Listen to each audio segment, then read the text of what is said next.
Well, in Hong Kong, authorities are pointing to substandard renovation materials as fueling a fire last week that claimed at least 151 lives.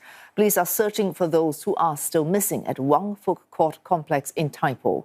They've searched through 5 of the 7 fire-ravaged buildings. Only partial progress has been made on the remaining 2. Difficult access, meaning the search will likely take 3 weeks to be complete. CNA's Deborah Wong with the latest on preliminary investigations.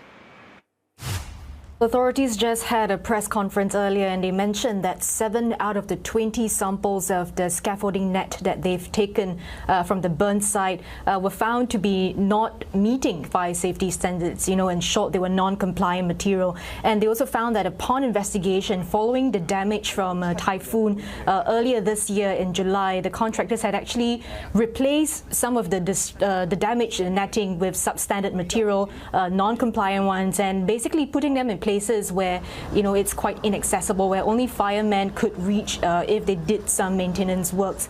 And the whole point of this for the contractor's perspective was to evade government inspection. And Chief Secretary of Administration Eric Chan, who presided the press conference, called these methods extremely cunning, and he also condemned them and said that this amounted to an act of crime. So far 13 people have been arrested, and these include engineering consultants, contractors, as well as scaffolding foremen.